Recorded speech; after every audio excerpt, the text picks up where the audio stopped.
3.3, separating mixtures from chapter 3. Why is it important to separate mixtures? First and foremost, and really just the most important, drinking water. Our water needs to be purified before we can drink it, and we need to remove contamination. So there's a few different processes. So we need to separate dirty water, which could be a mechanical mixture, aka you can see different parts. Maybe it has some dirt or debris in it. So we need to separate dirty water to produce clear water. And then we can treat it with chlorine to kill bacteria and viruses that are present. And then we can use some other additives to remove dissolved chemicals and other particles that we don't want to consume.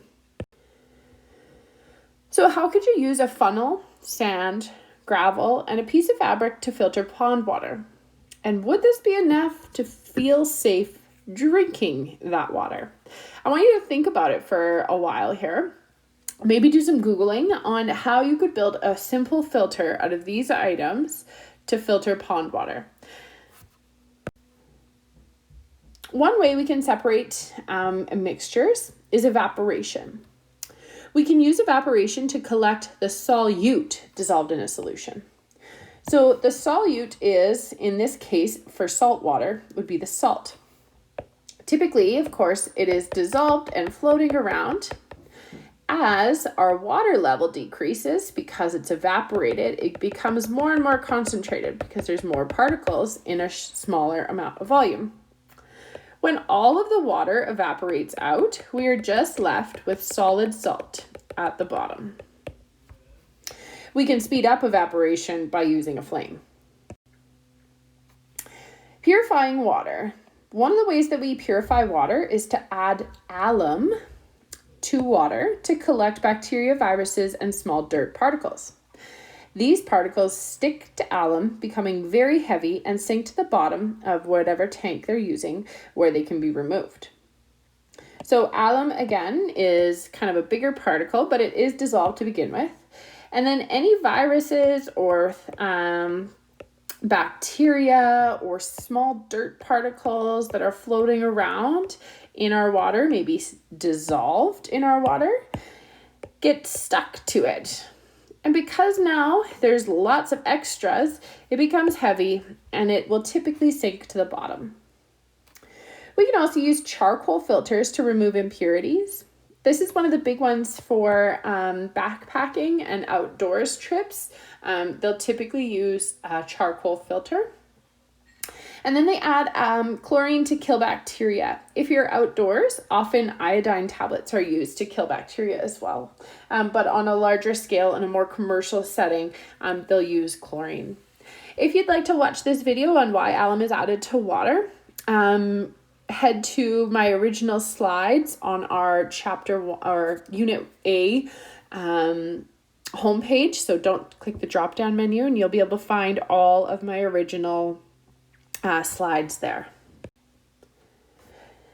This image is in your textbook, and I just thought it was a really great depiction of water for us.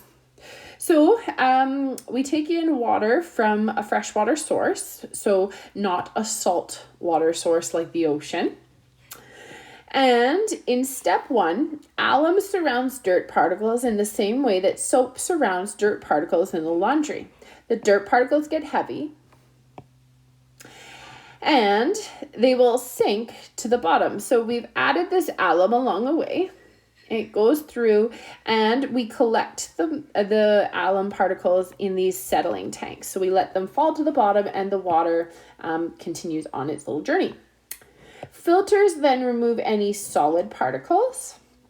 And then we're going to treat it with chemicals such as chlorine to kill any bacteria. And at this point, we could send it off for a drinking water source. I just think of an example. My husband was in the Navy, and this was his ship, the Protector, when I was thinking about purifying drinking water. I said that we used a freshwater source in the previous example, but the Navy, the only water available for drinking is the salt water, so the ocean water. However, drinking salt water will inevitably lead to death. So, how do they purify the water to remove salt and other contaminants so that they can drink it? Well, distillation.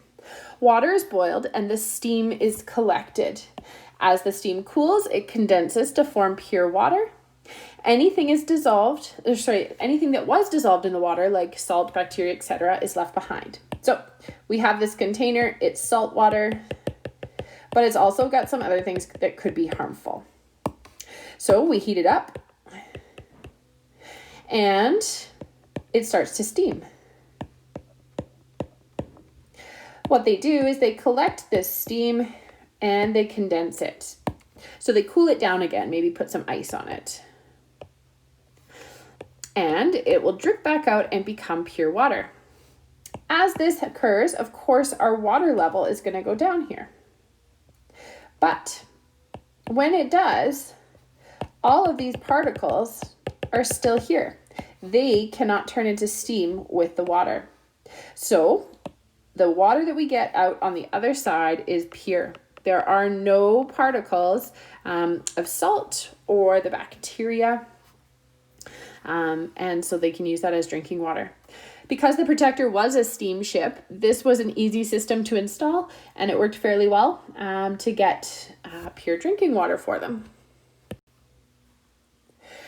Some extra practice in your textbook on page 55, number 1, 2, 3, and 4.